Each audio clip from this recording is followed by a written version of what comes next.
Hello મારા વહાલા વહાલા વિદ્યાર્થી મિત્રો, કેમ છો? મજામાં? મારું નામ છે ફાલ્ગુન આદ્રોજા, હું રાજકોટથી છું અને તમે જોઈ રહ્યા છો ફિઝિક્સ વિથ ફાલ્ગુન સર.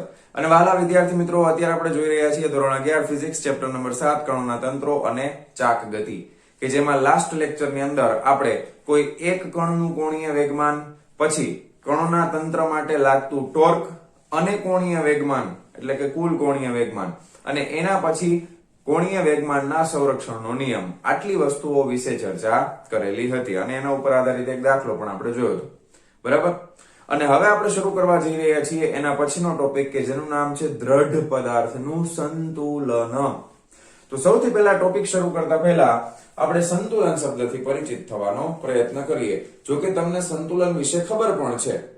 તમને સંતુલન વિશે એટલે કે આપણે જ્યાં સુધી ચાક ગતિ ભણ્યા નથી ત્યાં સુધી આપણને જે સંતુલન વિશે ખબર હતી એ શું ખબર છે એને ફટાફટ એકવાર રિવાઇઝ કરી દઈએ. એકદમ સિમ્પલ ઉદાહરણ દ્વારા સમજવાનો પ્રયત્ન કરીએ. ધારો કે આપણી પાસે એક ઘર્ષણ રહિત સપાટી રહેલી છે. ઓકે, આ ઘર્ષણ રહિત સપાટી છે. આપણે અત્યારે શું સમજવાનો પ્રયત્ન કરીએ છીએ? આપણે સમજવાનો પ્રયત્ન કરીએ છીએ સંતુલન એટલે શું થાય. ઓકે, એને પાછું એકવાર યાદ કરીએ છીએ. જો કે તમને બધાને યાદ જ હશે એવું હું ધારું છું. ધારો કે એના ઉપર એક આ દ્રઢ પદાર્થ રહેલો છે. આ એક દ્રઢ પદાર્થ રહેલો છે. અત્યારે આના ઉપર કોઈ પણ જાતનું કોઈ પણ પ્રકારનું બળ લાગતું નથી. તો આ પદાર્થ સંતુલનમાં છે? તો કે આ હોય જ ને. કેમ ખબર પડી? તો કે જો કોઈ પણ જાતનું બળ ન લાગે તો આ પદાર્થ પોતાની જગ્યાએથી ખસવાનો નથી. ઓકે, યાદ આવી ગયું? ખસશે નહીં એટલે એ સંતુલનમાં છે એવું આપણે કહેતા હતા. પરંતુ આ ઘર્ષણ રહિત સપાટી છે, કોઈ પણ જાતનું અવરોધક બળ લાગતું નથી. પરંતુ જો આ પદાર્થ ઉપર કોઈ બળ છે એ લગાવવામાં આવે, ધારો કે હવે આ પદાર્થ ઉપર એક બળ છે એ હું જમણી તરફ લગાવું છું આ રીતે F મૂલ્યનું. ઓકે, એક્ઝેક્ટ આ પદાર્થમાં જમણી તરફ બળ લાગે છે, તો શું હવે આ પદાર્થ સ્થિર રહેશે? તો કે ના. હવે કેવી ગતિ શરૂ કરે? તો કે પ્રવેગિત ગતિ શરૂ કરે. તો પદાર્થ સંતુલનમાં નથી, કારણ કે હવે એ ગતિ કરવાનું શરૂ કરી દે, પોતાની જગ્યાએ રહેશે નહીં. પરંતુ હવે એક બીજી વસ્તુ વિચારો, આ એક જ બળ છે, પણ જો હું આ પદાર્થ ઉપર હજી એક બળ લગાવું સમાન મૂલ્યનું અને વિરુદ્ધ દિશાનું, આ બળ જમણી તરફ લાગે છે, આ બળ ડાબી તરફ લાગે છે, સમાન મૂલ્યના વિરુદ્ધ દિશાના બળ છે, બે એકબીજાની અસરને શું કરી દે? નાબૂદ. તો હવે પાછો પદાર્થ પ્રવેગિત ગતિ કરે? તો કે ના, હવે તો સ્થિર થઈ જાય, પાછો સ્થિર થઈ જશે. તો ફરી પાછો પદાર્થ સંતુલનમાં આવી ગયો, સંતુલનમાં છે. ધારો કે તમને એમ થાય કે સાહેબ હવે આપણે અહીંયા પદાર્થ છે એટલે એનું દળ હોય તો વજન હોય. વજન પણ તમને ખબર છે, આ પાછું જો બધું રિવાઇઝ જ થાય છે, આ તમને યાદ જ હોવું જોઈએ, બધું પેલા આપણે કરેલું છે. ધારો કે આનું દળ એમ હોય તો આના ઉપર વજન બળ કેટલું લાગે? નીચે તરફ mg. તો શું પદાર્થ નીચે વયો જાય? તો કે ના, કારણ કે આ સપાટી છે એના ઉપર એક બળ લગાવે ને, ઈ બળ કયું હોય? તો કે સપાટીનું લંબ બળ હોય, કે જે ઉપર તરફ લાગતું હોય એમ. તો હવે આ ચારે ચાર બળ છે ને એ બધા એકબીજાની અસરને શું કરી દે? નાબૂદ. એટલે પદાર્થ કેવો હોય? તો કે સ્થિર હોય. તો આ આપણે ભણ્યા હતા આગળ, ઓલરેડી ભણી ગયા છીએ. અને એના માટે આ આવી વસ્તુ થાય તો આપણે એને શું કહીએ? તો કે પદાર્થ સંતુલિત અવસ્થામાં છે એવું કહેવાય. યાદ આવી ગયું? સંતુલન શબ્દથી પરિચિત થઈ ગયા, પાછા રિવાઇઝ થઈ ગયું. ચાલો હવે આગળ વધીએ. સંતુલિત શબ્દથી, સંતુલનથી તમે પરિચિત થઈ ગયા. ઓકે, તો સંતુલન માટે શું જોયું આપણે? તો કે બધાય બળ શૂન્ય થઈ ગયા. ઈ બધાય બળનો સરવાળો એટલે શું થાય? તો કે બળ થાય. બરાબર? અને કયું બળ થાય? તો કે બાહ્ય બળ. હવે ધ્યાન આપો, હવે આપણે છે ને દ્રઢ પદાર્થની ચર્ચા કરવાના છીએ. અને બીજી વસ્તુ, હવે જ્યારે હું બોલું કે ભાઈ બળ, એટલે તમારે ઓટોમેટિક સમજી જ જવાનું કે ભાઈ આ બાહ્ય બળની વાત ચાલે છે. કારણ કે આગળના લેક્ચરમાં આપણે શીખી લીધું કે જ્યારે પણ બળ કોઈ પણ દ્રઢ પદાર્થ ઉપર કે કણોના તંત્રમાં કે કોઈ એક કણ ઉપર લાગતું હોય ત્યારે આપણે જે બળની ચર્ચા કરીએ છીએ એ બળ માત્ર બાહ્ય બળ હોય છે. કારણ કે કણોનું આખું બનેલું તંત્ર હોય અથવા દ્રઢ પદાર્થ હોય તો એના બધા કણોનું આંતરિક બળ જે છે, બધું કુલ આંતરિક બળ છે એ કેવું થાય? શૂન્ય. કારણ કે આંતરિક બળ છે એ સમાન મૂલ્યના પરસ્પર વિરુદ્ધ દિશામાં હોય અને પોતપોતાની અસરને શું કરી દે? નાબૂદ. એવી જ રીતે જ્યારે આપણે ટોર્કની વાત કરશું ત્યારે પણ ટોર્કમાં પણ આંતરિક ટોર્ક છે એ એકબીજાની અસરને શું કરી દે છે? નાબૂદ કરી દે છે. તો હવે આપણે ઘડીએ વળીએ છે ને બાહ્ય બાહ્ય બાહ્ય શબ્દ પ્રયોગ કરવાના નથી. માત્ર બળ એટલે સમજી જ જવાનું બાહ્ય બળ હશે. માત્ર ટોર્ક બોલું, સમજી જ જવાનું કયું ટોર્ક હશે? બાહ્ય ટોર્ક હશે. અને હવે કોના ઉપર લગાવવાના છીએ? સંપૂર્ણ દ્રઢ પદાર્થ ઉપર આપણે લગાવવાના છીએ. ઓકે, હવે આપણને ખ્યાલ આવી ગયો કે બાહ્ય હું પાછો બાહ્ય હું પોતે જ બોલ્યો બળ, પણ તમારે શું સમજવાનું? બાહ્ય બળ સમજવાનું, બરાબર? જો પદાર્થ ઉપર લાગતું બળ શૂન્ય હોય તો એ સંતુલનમાં છે, પણ એ જે સંતુલન હમણાં આપણે જોયું ને ઉદાહરણ દ્વારા, એને કહેવાય રેખીય સંતુલન, અથવા તો એનું બીજું નામ છે સ્થાનાંતરીય સંતુલન. પણ શું ખાલી એક જ પ્રકારનું સંતુલન થાય? હવે આપણે ચાક ગતિથી પરિચિત છીએ. શું એ એક જ પ્રકારનું સંતુલન થાય? હવે આપણે ચાક ગતિથી પરિચિત છીએ તો કે ના. ટોર્ક પણ 0 થવું જોઈએ. ટોર્ક પણ 0 થવું જોઈએ. જો ટોર્ક 0 ન થાય તો પદાર્થ છે ઈ ચાક ગતિય સંતુલનમાં ન પણ હોય. એકદમ બેસ્ટ ઉદાહરણ તમારી સામે આ માર્કર દેખાય છે, બરાબર? આ માર્કર અત્યારે સ્થિર છે, એકદમ પરફેક્ટ. તો આ સંતુલનમાં છે ને, બરાબર? હવે આમાં થાય તો સંતુલનમાં નથી, બરાબર? કારણ કે એના ઉપર બળ લાગે છે તો પોતાની જગ્યા બદલાવે છે, પ્રવેગિત ગતિ કરે છે, એટલે સંતુલનમાં નથી. હવે આ જો રેખીય સંતુલનમાં છે, પણ આ તમારી જગ્યાની તમારી નજરની સામે જ છે, દેખાય છે ને? હવે તમને હું જો આને આમ ગોળ ફેરવું આ રીતે, તો શું એ ચાક ગતિય સંતુલનમાં છે? તો કે ના, ગોળ ફરવા માંડી ને. પણ તમારી નજરથી દૂર ગઈ તો કે ના, પોતાનું સ્થાન બદલે છે, ના. આની અક્ષ તો એની જ જગ્યા છે ને, પણ આમ ગતિ કરે છે. જો તો ચાક ગતિય સંતુલનમાં નથી, પણ કેવા સંતુલનમાં છે?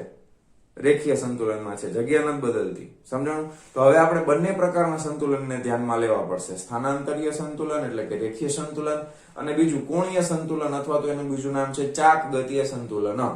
ખ્યાલ આવી ગયો? તો આ બંને માટેની શરતો આપણે ઓલરેડી શીખી જ લીધી છે, પણ આપણે એના ઉપર ધ્યાન નથી આપ્યું. શું હતી શરતો?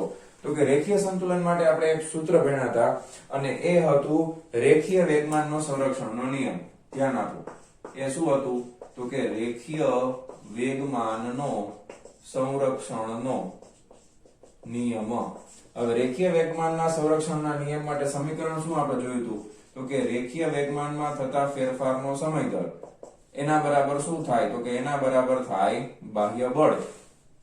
અને જો આ બાહ્ય બળ, કોઈ પદાર્થ ઉપર કોઈ બાહ્ય બળ લાગતું હોય તો પદાર્થનું રેખીય સ્થાનાંતર થાય, તો એ સંતુલિત અવસ્થામાં ન હોય. પરંતુ જો આ બાહ્ય બળ શૂન્ય હોય, આના બરાબર શૂન્ય થાય, તો પદાર્થ કયા સંતુલનમાં છે? રેખીય સંતુલનમાં છે. અને એના માટે આપણે લખતા હતા કે રેખીય વેગમાન છે એ સમય સાથે બદલાતું નથી, એટલે કે અચળ છે, સમય સાથે બદલાતું નથી. બરાબર ને? આવું થાય તો રેખીય વેગમાન છે એ સમય સાથે બદલાય નહીં. હવે રેખીય વેગમાન સમય સાથે ન બદલાય. રેખીય વેગમાન એટલે શું છે? તો કે રેખીય વેગમાન એટલે દળ ગુણ્યા વેગ છે. અને આ જો સમયની સાથે બદલાય નહીં, દળ તો હંમેશા અચળ જ હોય, તો વેગ એ અચળ છે. અચળ વેગ વાળી ગતિ થતી હોય તો પદાર્થ હંમેશા સંતુલિત અવસ્થામાં હોય, કોઈ બાહ્ય બળ લાગતું જ નથી. સંતુલિત અવસ્થામાં છે તો હવે અહીંયા રેખીય પ્રવેગ કેટલો થાય? તો કે રેખીય પ્રવેગ નથી એમ કહેવાય, અથવા તો રેખીય પ્રવેગ શૂન્ય થાય. બરાબર? તો આવું જો થતું હોય તો પદાર્થ રેખીય સંતુલિત અવસ્થામાં છે, અથવા સ્થાનાંતરીય સંતુલનમાં છે એમ કહેવાય. આ કોનો નિયમ હતો? રેખીય વેગમાનનો સંરક્ષણનો નિયમ. પછી ગયા લેક્ચરમાં આપણે ભણ્યા કોણીય વેગમાનનો સંરક્ષણનો નિયમ. શું ભણ્યા આપણે? કોણીય વેગમાનનો સંરક્ષણનો નિયમ. ફટાફટ હવે તમને યાદ જ હોય, કોણીય વેગમાન એટલે dl/dt. આ કુલ કોણીય વેગમાન છે, એના બરાબર શું થાય? કોણીય વેગમાન એટલે કુલ બાહ્ય ટોર્ક, એના બરાબર શું થાય? 0. હવે આવું થતું હોય તો આપણે શું કહીએ? તો કે કેપિટલ L છે, એટલે કે કુલ કોણીય વેગમાન છે એ સમય સાથે બદલાતું નથી, એટલે કે અચળ છે. આની જેમ જ સમય સાથે બદલાતું નથી, એટલે કે અચળ છે. હવે આ L અચળ હોય તો એનો મતલબ એમ થાય કે એનો કોણીય વેગ અચળ હોય. શું અચળ હોય? આમાં કેમ આ રેખીય વેગ અચળ હતો ને, તો આ કેસની અંદર એનો કોણીય વેગ ઓમેગા બરાબર શું હોય? તો કે ઓમેગા અચળ હોય. ઓમેગા અચળ હોય તો એનો કોણીય પ્રવેગ કેટલો થાય ભાઈ? કોણીય પ્રવેગ ન હોય એટલે કે 0 થાય. એટલે કે અહીંયા આગળ આલ્ફા બરાબર 0 થાય, અહીંયા આગળ a બરાબર 0 થાય. ખ્યાલ આવ્યો? અહીંયા આગળ v અચળ થાય અને અહીંયા આગળ આલ્ફા અચળ થાય. ખબર પડી ગઈ? સમજાય છે ને તમને શું કહું છું? તો આના ઉપરથી જ આપણે આગળ વધવાનું છે. આ વસ્તુ ઉપરથી જ આપણે આગળ વધવાનું છે. ખ્યાલ આવી ગયો? રેડી? હવે આપણે બે શરતો બનાવશું. ઓકે, સંતુલન કેટલા પ્રકારના છે હવે તમે ધ્યાન આપજો. દ્રઢ પદાર્થ માટે કેટલા પ્રકારના સંતુલન થવા જોઈએ? બે પ્રકારના. કયા કયા? સ્થાનાંતરીય સંતુલન અથવા રેખીય સંતુલન, અને બીજું કેવું સંતુલન? કોણીય સંતુલન અથવા તો ચાક ગતીય સંતુલન. કેવું સંતુલન? ચાક ગતીય સંતુલન. એટલે કે ચાક ગતિ પણ વ્યવસ્થિત રીતે સંતુલિત અવસ્થામાં હોવી જોઈએ. હવે બીજી વસ્તુ તમે એ સમજો, ખાસ ધ્યાન આપજો. સંતુલિત અવસ્થા માટે ન્યૂટનનો ગતિનો પહેલો નિયમ શું કહેતો હતો? કે કોઈ પદાર્થ જો અચળ વેગવાળી ગતિ કરતો હોય અને એનો વેગ જો સમયની સાથે ન બદલાતો હોય તો એના ઉપર લાગતું કુલ બાહ્ય બળ શૂન્ય થાય. એટલે એવું નથી, વેગ હોઈ શકે છતાં પણ પદાર્થ સંતુલિત અવસ્થામાં હોય.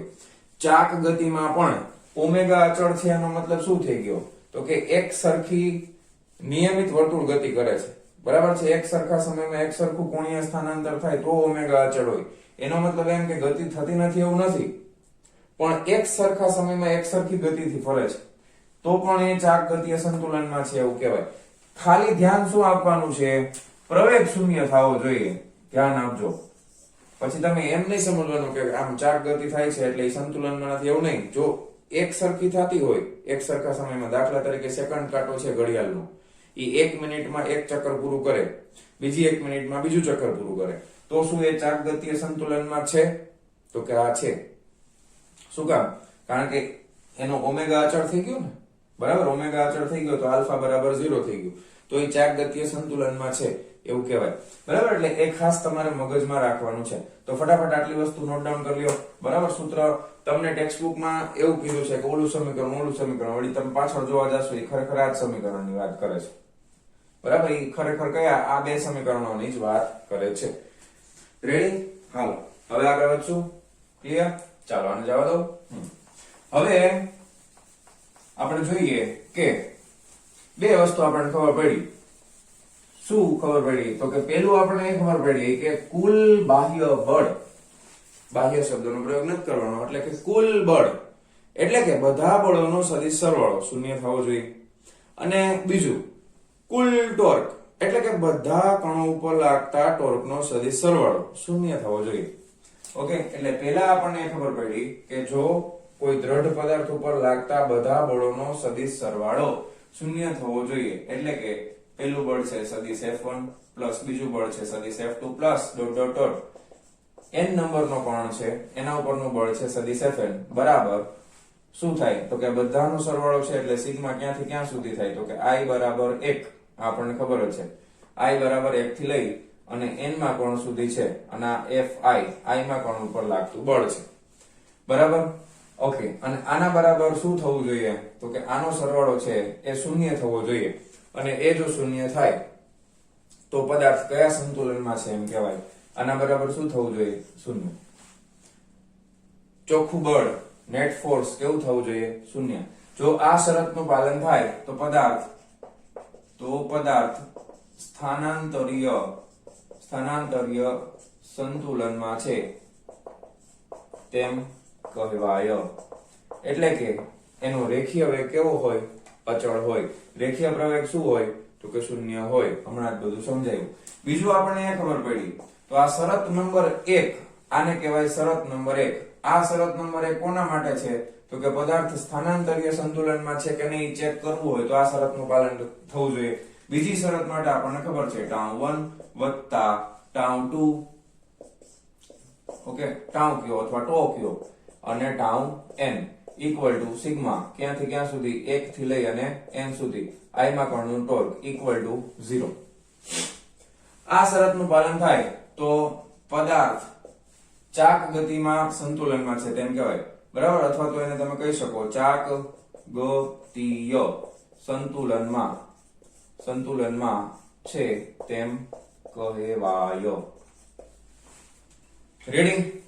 જો આ શરતનું પાલન થાય તો પદાર્થ રેખીય સંતુલનમાં છે એમ કહેવાય. બીજી શરતનું પાલન થાય તો પદાર્થ ચાક ગતીય સંતુલનમાં છે તેમ કહેવાય.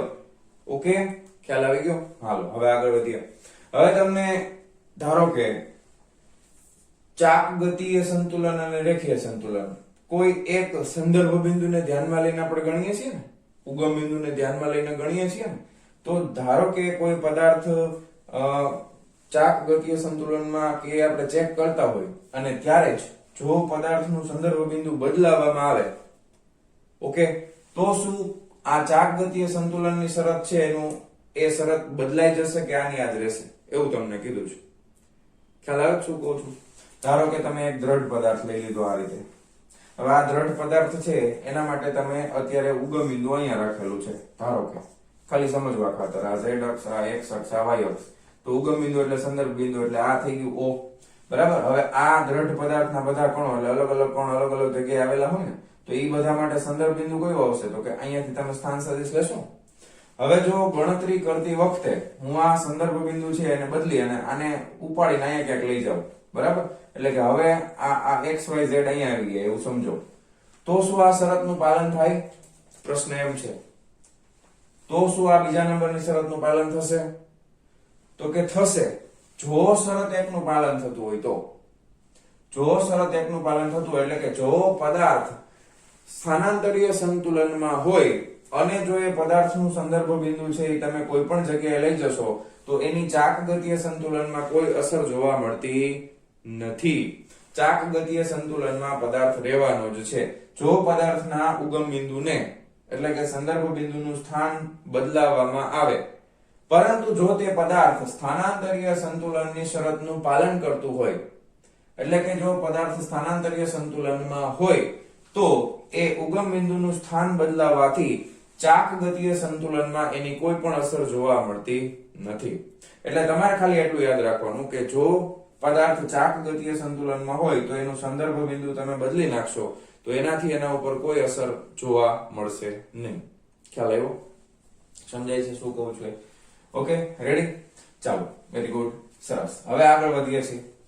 હવે આ બે શરતો ઉપરથી આપણને શું ખબર પડી કે આ બે શરતો છે એ ક્યાં લાગુ પડે? તો કે આખા દ્રઢ પદાર્થને, દ્રઢ પદાર્થ માટે તો ત્રિપરિમાણ હોય ને, ત્રણ અક્ષો હોય, x અક્ષ, y અક્ષ અને z અક્ષ. તો આ શરત છે એને હું ત્રિપરિમાણ માટે લખીશ અને આ શરત છે એને પણ હું ત્રિપરિમાણ માટે લખીશ. તો આ સદિશ સમીકરણ છે ને, બળ સદિશ રાશિ છે, તો આ સદિશ સમીકરણ છે. હવે આ સદિશ સમીકરણમાંથી ત્રણ અલગ અલગ અદિશ સમીકરણો આપણને મળશે. કેવા? અદિશ. કારણ કે ત્રિપરિમાણમાં લઈએ તો ત્રણ ઘટકો હોય, x ઘટક, y ઘટક અને z ઘટક. અને ઘટકો છે એ હંમેશા અદિશના સ્વરૂપમાં હોય. ઘટકો કયા સ્વરૂપમાં હોય? અદિશના સ્વરૂપમાં હોય. હવે આને હું ફરીથી લખું છું, ધ્યાન આપજો. આ ફાઇનલી આ જે છે ને એને હું ફરીથી લખું છું. સિગ્મા i બરાબર 1 થી લઈને n f i x બરાબર 0. હવે અહીં મેં સદિશ નથી કર્યું કારણ કે આ ઘટક છે. કયો ઘટક છે? તો કે x ઘટક છે. એવી રીતે સિગ્મા i બરાબર 1 થી લઈને n f i y બરાબર 0. એવી જ રીતે સિગ્મા i બરાબર 1 થી લઈને n f i z બરાબર 0. ઓકે, હવે આ અહીંયા આગળ ત્રણ શરતો છે અદિશના સ્વરૂપમાં, કારણ કે આ x ઘટક છે, આ y ઘટક છે, આ z ઘટક છે. ઘટકો હંમેશા અદિશના સ્વરૂપમાં હોય. એવી રીતે આના ઉપરથી મને ત્રણ શરતો બીજી મળે. સિગ્મા i બરાબર 1 થી લઈને n તાઉ i x બરાબર 0. સિગ્મા i બરાબર 1 થી લઈને n તાઉ i y બરાબર 0. સિગ્મા i બરાબર 1 થી લઈને n તાઉ i z બરાબર 0. ઓકે, હવે કેટલી શરતો મળી? તો કે 6 શરતો મળી. 1 2 3 4 5 6 શરતો મળી. હવે આ 6 શરતોનું પાલન થાય અથવા આ બે શરતોનું પાલન થાય, બરાબર, આનું સ્વરૂપ જ આ છે. આ સદિશ શરત છે કારણ કે આ સદિશના સ્વરૂપમાં છે. આ અદિશની શરત છે. સદિશમાં હોય તો એક જ આવે, અદિશમાં ત્રણ આવે. x ઘટક, y ઘટક, z ઘટક. આમાં પણ x ઘટક, y ઘટક, z ઘટક. કેટલી શરતો છે? તો કે 6 શરતો છે. આ બધી જ શરતોનું પાલન થાય તો પદાર્થ કેવા સંતુલનમાં છે? તો કે એને કહેવાય યાંત્રિક સંતુલન. કેવું કહેવાય? યાંત્રિક સંતુલન. જો બધી જ શરતોનું પાલન થશે તો પદાર્થ યાંત્રિક સંતુલનમાં છે એમ કહેવાય. એટલે કે એ સ્થાનાંતરીય સંતુલનમાં પણ છે અને ચાકગતીય સંતુલનમાં પણ છે. કોઈ ફેરફાર થતો નથી. પદાર્થમાં કોઈ જાતના બાહ્ય બળની કોઈ અસર જ વર્તાતી નથી, એટલે કે ટોર્કની પણ કોઈ અસર વર્તાતી નથી. તો એ પૂરેપૂરા સંતુલનમાં છે, એટલે કે નહીં યાંત્રિક સંતુલનમાં છે એવું કહેવાય. બરાબર, રેડી? હવે એક ખાસ કિસ્સો આપણે સમજવાના છીએ. શું છે ધ્યાનથી સમજજો.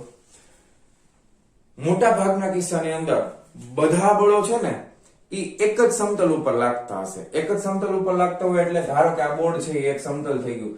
એક સમતલની અંદર બે અક્ષ હોય, અહીંયા આગળ તમે સમજો આ x અક્ષ છે, ઉપરની y અક્ષ છે, આ દિવાલ છે એ એક સમતલ છે, ઉપરની છત છે એક સમતલ છે, નીચેનું તળિયું છે એ એક સમતલ છે.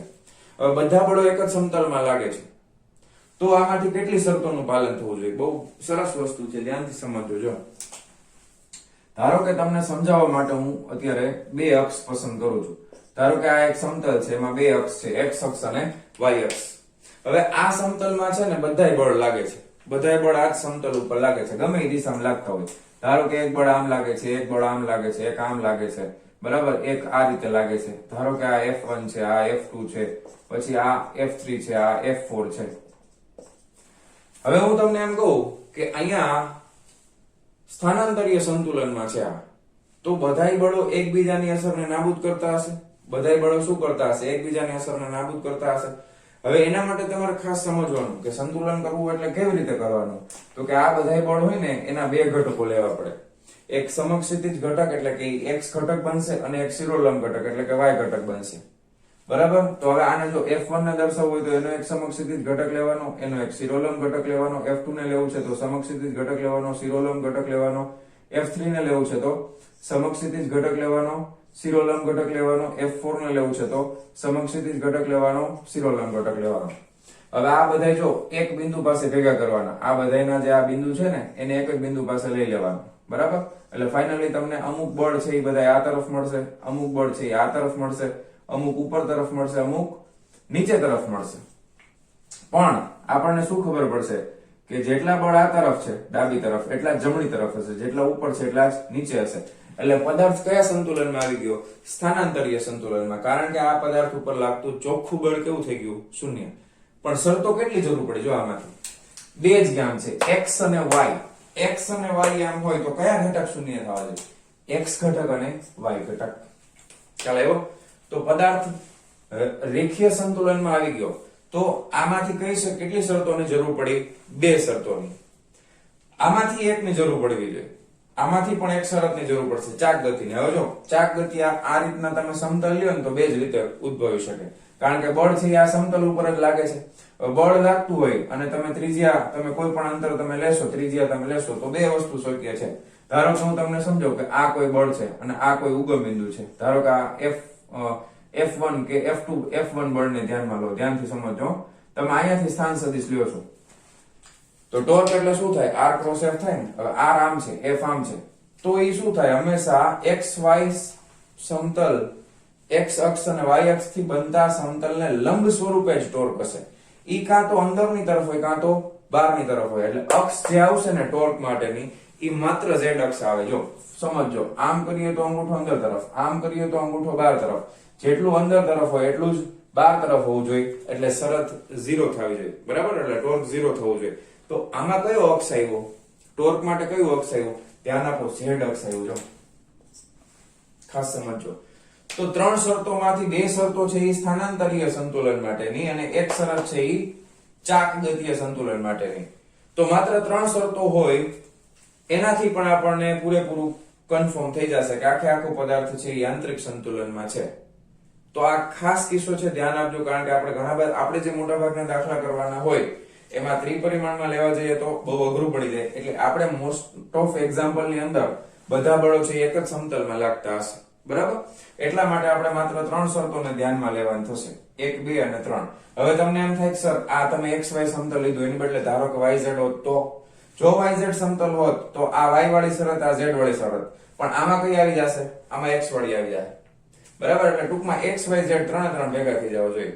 સ્થાનાંતર માટે 2 અને ચાક ગતિય માટે 1. ત્રણે ભેગી થઈ અને શું બનાવે? તો કે આખા દ્રઢ પદાર્થને યાંત્રિક સંતુલનમાં લાવી દેશે. ખ્યાલ આવી ગયો? પરફેક્ટલી સમજાઈ ગયું? ઓકે, હવે આગળ વધીએ. હવે ધ્યાનથી જો આગળ વધીએ. આ બધી શરતો તો આપણે કેના માટે લીધી છે? તો કે દ્રઢ પદાર્થ માટે લીધી છે. હવે જે મેં તમને આગળ કીધું તે જ વસ્તુ કે આના પહેલા જ્યારે આપણે સંતુલન ભણ્યા હતા ત્યારે આપણે આ બધી શરતો છે એ કોણ માટે પણ લાગુ પડી શકાય. પણ જ્યારે એક જ કણ હોય, માત્ર એક કણ હોય, ત્યારે એના ઉપર ખાલી સ્થાનાંતરની જ શરતો લાગે. ત્યારે એક કણ છે એ કઈ ચાક ગતિ ન કરી શકે. એક કણ એટલે બિંદુવત પદાર્થ. તો એમાં આપણે અત્યારના આગળના જેટલા ચેપ્ટરમાં આપણે ભણ્યા એ બધા જ પ્રકરણોની અંદર આપણે આખા પદાર્થને એક કણ તરીકે સ્વીકારેલો હતો. દાખલા તરીકે ગાડી રાજકોટથી અમદાવાદ જાય તો આખી ગાડીને આપણે એક કણ તરીકે લીધેલું હતું. તો કણની જ્યારે ચર્ચા કરતા હોઈએ ને ત્યારે માત્ર બળો આવે, ટોર્ક ન આવે. ઓકે, તો માત્ર કઈ શરતોનું પાલન થવું જોઈએ? સ્થાનાંતરીય શરતોનું પાલન થવું જોઈએ. ચાક ગતિય શરતો એમાં આવવાની જ નથી, કારણ કે એમાં આપણે ચાક ગતિ કરાવતા જ નહોતા. ચાક ગતિને આપણે ધ્યાનમાં જ નહોતી લીધી. પણ હવે આપણને ખબર છે કે જ્યારે સંપૂર્ણ દ્રઢ પદાર્થ હોય ત્યારે ચાક ગતિ પણ થાય અને સ્થાનાંતરિત ગતિ પણ થાય. હવે એક બીજી બહુ અગત્યની વસ્તુ સમજો. એવું બની શકે કે કોઈ પદાર્થ સ્થાનાંતરીય સંતુલનમાં હોય પણ ચાક ગતિય સંતુલનમાં ન પણ હોય. અને એવું પણ થઈ શકે કે કોઈ પદાર્થ ચાક ગતિય સંતુલનમાં હોય પણ સ્થાનાંતરીય સંતુલનમાં ન પણ હોય. કોઈ પણ વસ્તુ શક્ય છે. એને કહેવામાં આવે છે આંશિક સંતુલન. શું કહેવામાં આવે છે? આંશિક સંતુલન. આંશિક સંતુલનનો મતલબ શું થાય? સ્થાનાંતરીય છે, ધારો કે સ્થાનાંતરીય અને અહીંયા ચાક ગતિય, બરાબર છે, કોઈ એક, બરાબર છે, આ બે માંથી કોઈ પણ એક સંતુલિત અવસ્થામાં હોય એને કહેવાય આંશિક સંતુલન. સ્થાનાંતરીય છે તો ચાક ગતિ નથી, ચાક ગતિય સંતુલન છે તો સ્થાનાંતરીય નથી. ઓકે, ખ્યાલ આવી ગયો? સમજાઈ ગયું? હવે આ થિયોરેટિકલ ટોપિક છે, ધ્યાનથી સમજી લેજો. હવે આપણે છે ને આના માટે એક સરસ બેસ્ટ ઉદાહરણ આપણે જોવાના છીએ. બે સરસ ઉદાહરણ જોશું કે જેમાં એકમાં સ્થાનાંતરીય હશે પણ ચાક ગતિ નહીં હોય, પછી ચાક ગતિ હશે તો સ્થાનાંતરીય નહીં હોય. એ હવે આપણે જોવાના છીએ. તો જેવો આ ટોપિક કમ્પ્લીટ થાય આખો, પછી તમારે ટેક્સ્ટ બુક માંથી વર્ડ ટુ વર્ડ વાંચવાનું છે. એક વખત વચાઈ જાય પછી તમારે મોઢે લખવાની ટ્રાય કરવાની છે. બરાબર? એટલે આ ટોપિક તમને પરફેક્ટલી કડકડાટ યાદ રહી જશે. બરાબર? તો ફટાફટ આ વિડીયો પોઝ કરીને આટલી વસ્તુ નોટ ડાઉન કરો અને હવે આપણે આના ઉપર આધારિત બે સરસ મજાના ઉદાહરણ જોવાના છે. ચાલો જવા દઉં છું. ચાલો વિદ્યાર્થી મિત્રો, હવે આપણે બે સરસ મજાના ઉદાહરણ જોવાના છે કે દ્રઢ પદાર્થ એ કયા સંતુલનમાં છે? રેખીય સંતુલનમાં એટલે કે સ્થાનાંતરીય સંતુલનમાં છે કે ચાક ગતિય સંતુલનમાં છે? બે ઉદાહરણ આપણને આપેલા છે. અહીંયા આગળ આ સળિયો AB છે, એ એકદમ હલકો છે એટલે એનું દળ આપણે બહુ અવગણ્ય માની લઈએ છીએ. એક હલકો સળિયો AB છે જેનું મધ્ય બિંદુ C છે. C થી A નું અંતર સ્મોલ a જેટલું, C થી B નું અંતર પણ સ્મોલ a જેટલું છે. અહીંયા આ સળિયાના છેડા A પાસે બળ નીચે તરફ લાગે છે, આ સળિયાના છેડા B પાસે પણ બળ નીચે તરફ લાગે છે. તો હવે આપણે અહીંયા જોવું પડશે કે આ બળ, આ સળિયો કયા સંતુલનમાં છે? રેખીય એટલે કે સ્થાનાંતરીય સંતુલનમાં છે કે ચાક ગતિય સંતુલનમાં છે? ચાલો શરૂ કરીએ. હવે અહીંયા પહેલી વસ્તુ તો તમને એ ખબર પડે કે પહેલા આપણે ચેક કરશું સ્થાનાંતરીય સંતુલન. તો સ્થાનાંતરીય સંતુલનની વાત કરવામાં આવે, સ્થાનાંતરીય સંતુલન સ્થાનાંતરીય હોય તો માત્ર બળને ધ્યાનમાં લેવું પડે. તો એની શરત શું છે? સિગ્મા F બરાબર 0 થવું જોઈએ. જો અહીંયા 0 થાય છે, અહીંયા આગળ આ બળ પણ નીચે તરફ એટલે F બરાબર, માત્ર બળનું મૂલ્ય લઈએ તો F આપણે ચોખ્ખું બળ લખીએ F net, બરાબર, ચોખ્ખું બળ લખીએ F net is equal to આ બળનું મૂલ્ય એટલે માનાંકમાં F, આ પણ નીચે તરફ એક જ દિશામાં હોય તો શું થાય? સરવાળો. તો આ F વત્તા F એટલે 2F does not equal to 0. તો સ્થાનાંતરીય સંતુલન નથી. બરાબર, સ્થાનાંતરીય સંતુલનમાં છે નહીં. હવે ચાક ગતિય સંતુલન ચેક કરીએ. કયું? તો કે ચાક ગતિય સંતુલન. ચાક ગતિય સંતુલન ચેક કરવું છે તો ચાક ગતિ માટે શું આવે? ટોર્ક આવે ને. તો ટોર્ક એટલે શું થાય? યાદ કરો, torque tau is equal to r cross f છે ને. Torque tau is equal to r cross f, r અને f.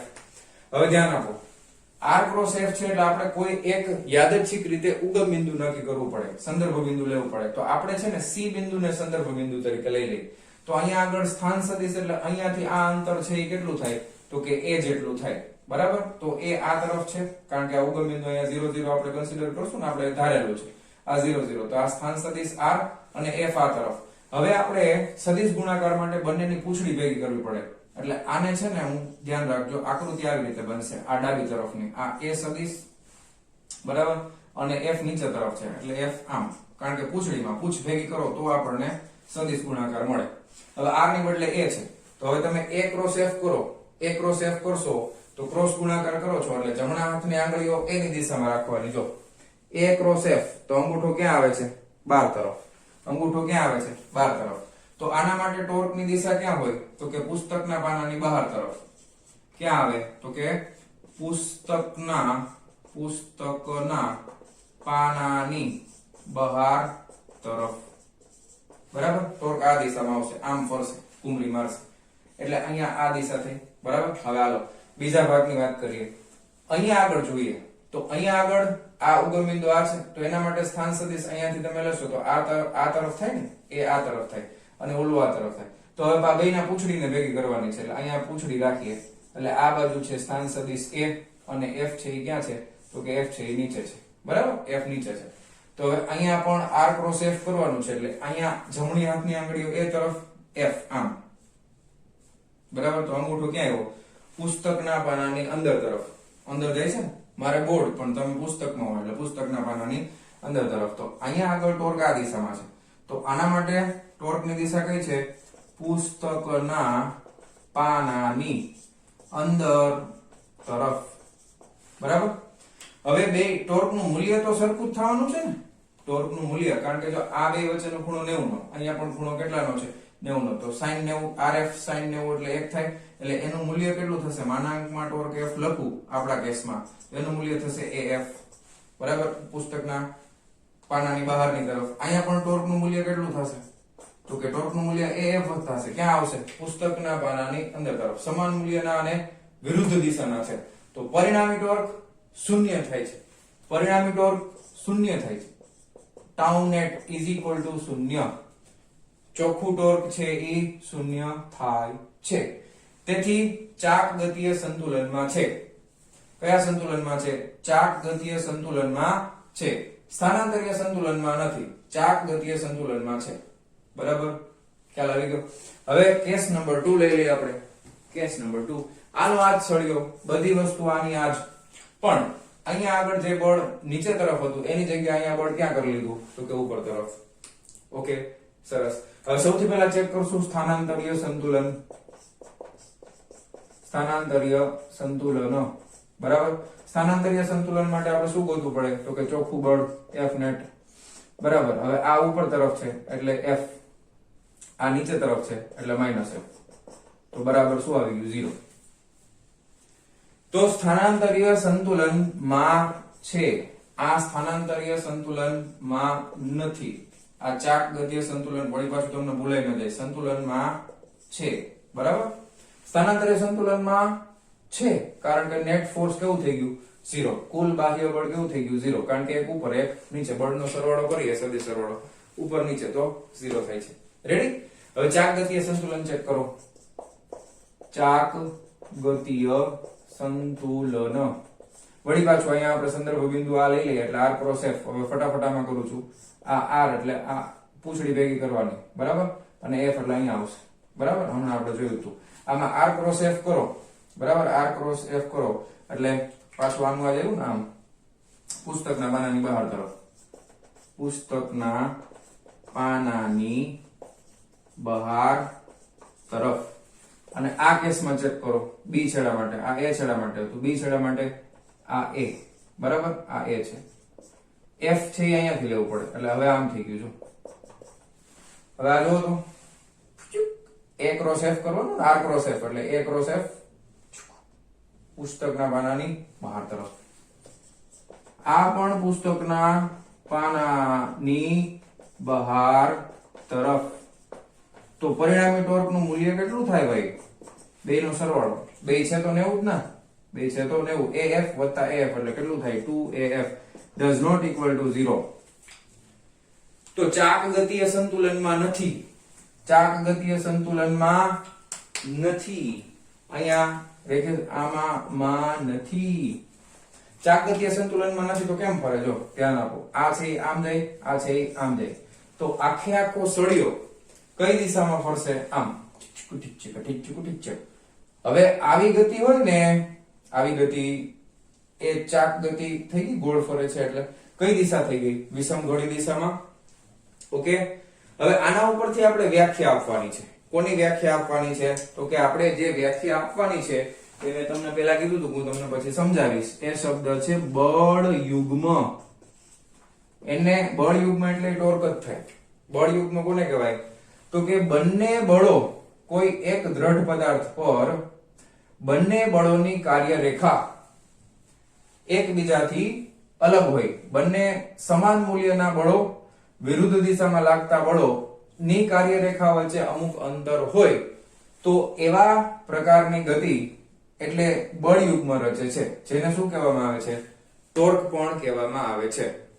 સમાન મૂલ્યના પરસ્પર વિરુદ્ધ દિશાના બળો ની કાર્યરેખા વચ્ચે અમુક અંતર રહેલું હોય તો તે બળ યુગ્મ રચે છે, એટલે કે ટોર્ક રચે છે. આને જ બળ યુગ્મ કહેવાય. જો બે બળ સમાન મૂલ્યના વિરુદ્ધ દિશાના પણ બંનેની કાર્યરેખા વચ્ચે કઈક ફિક્સ અંતર, બે વચ્ચેનું અંતર કેટલું છે? કાર્યરેખા વચ્ચેનું 2a. તો એ શું રચે? તો કે એ બળ યુગ્મ રચે. ઇંગ્લિશમાં નામ તો હવે તમને આ તો યાદ જ હોય પાછું, કપલ. લગ્ન થઈ ગયા હોય ઈ બે નહીં, બરાબર? આ કપલ અલગ છે, બરાબર? આ કપલ એટલે કે ટોર્ક, એટલે કે બળ યુગ્મ. આ બળ યુગ્મની વ્યાખ્યા થઈ જશે. ટેક્સ્ટ બુકમાં વ્યાખ્યા સરસ શબ્દોમાં આપી છે, વાંચી લેજો. તો આવા એક્ઝામ્પલ તો આપણી લાઈફમાં ઢગલાબંધ છે. આ પ્રકારના એક્ઝામ્પલ, ઉદાહરણ તો આપણી લાઈફમાં ઢગલાબંધ છે, બળ યુગ્મ રચતા હોય એવા. તો આપણે આમાંથી શીખાશું તો કે જો આમાં રેખીય સંતુલન નથી, પણ કેવું છે?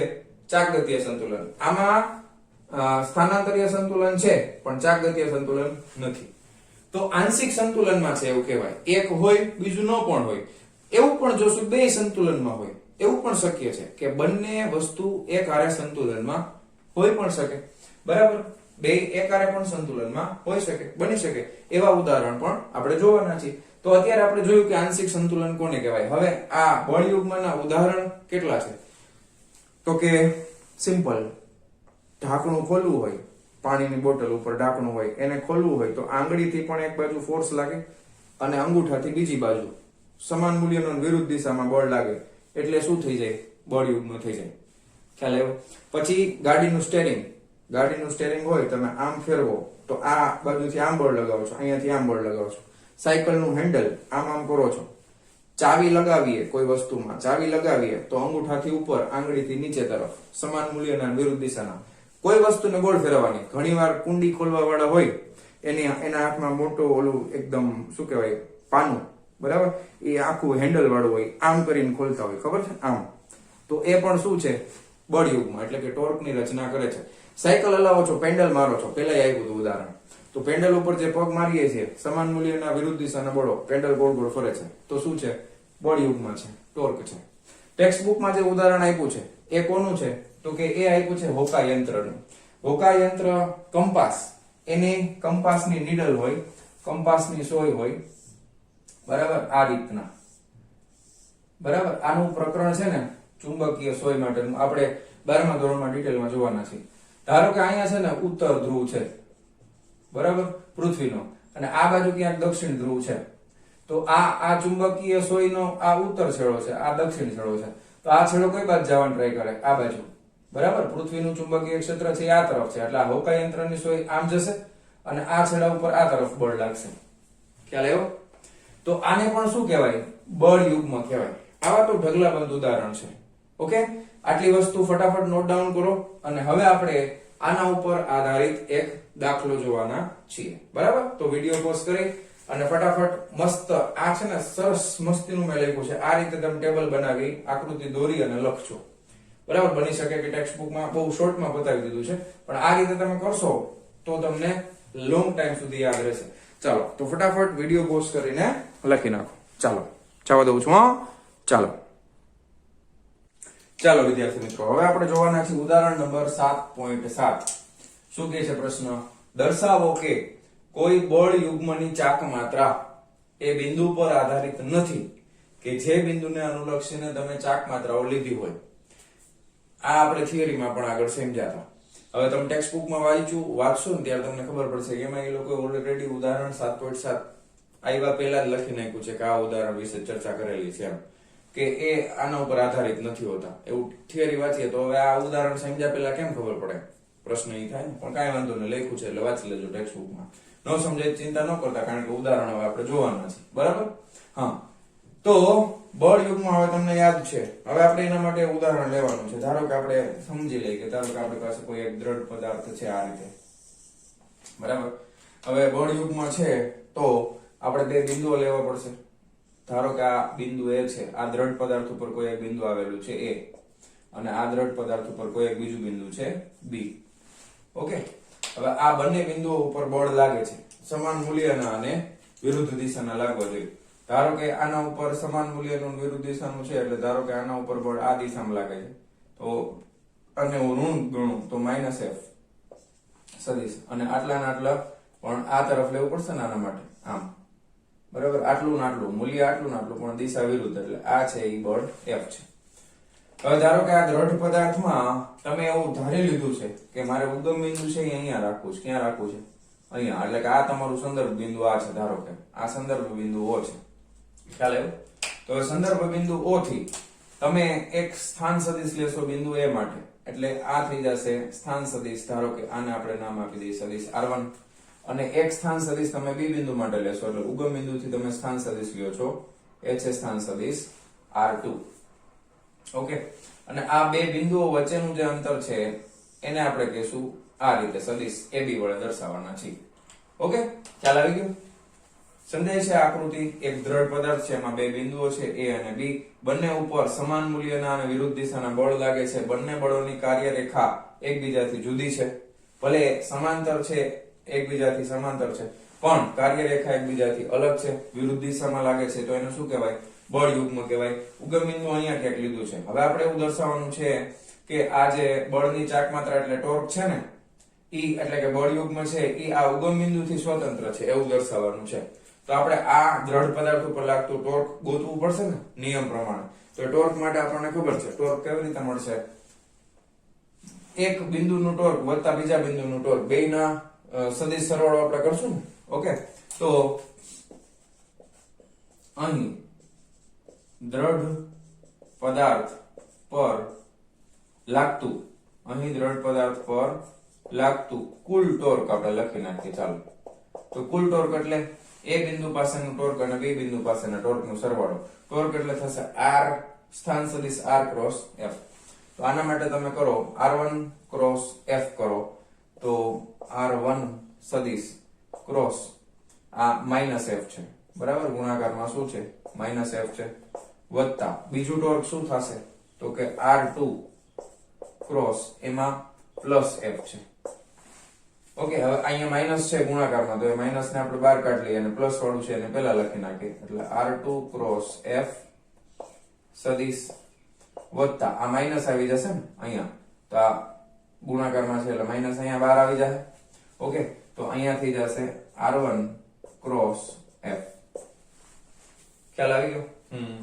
હવે અહીંયા આગળ તમે કોમન કાઢી શકો ને, બેમાં ગુણાકારમાં F તો છે જ, કોમન નીકળી શકે, એટલે આ થઈ જશે સદિશ R2 માઇનસ સદિશ R1 ક્રોસ F. ઓકે, સદિશ R2 માઇનસ સદિશ R1 ક્રોસ F. આ સિમ્પલ ગણિતના જ નિયમો છે. આ માઇનસ છે તો ગુણાકારમાં માઇનસ આગળ આવી જાય, માઇનસ વાળું પદ મેં પછી લખ્યું, પ્લસ વાળું પદ મેં પહેલા લખ્યું.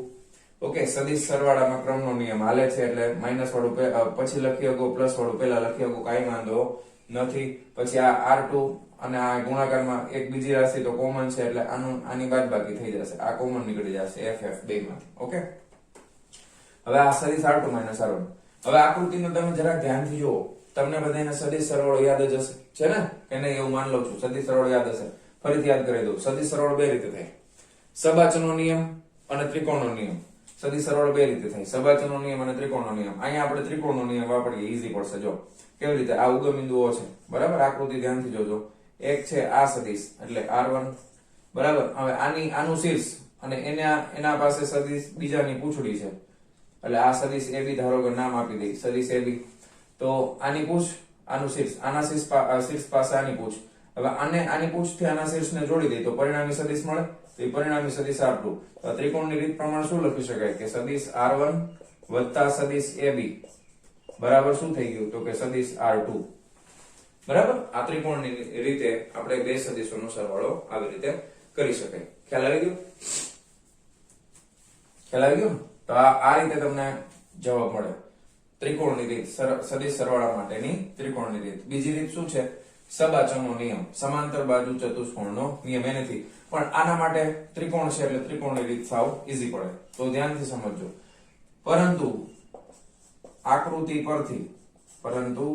આકૃતિ પરથી શું કહી શકાય કે સદિશ r1 વત્તા ab સદિશ ઇઝ ઇક્વલ ટુ શું બને છે? સદિશ r2.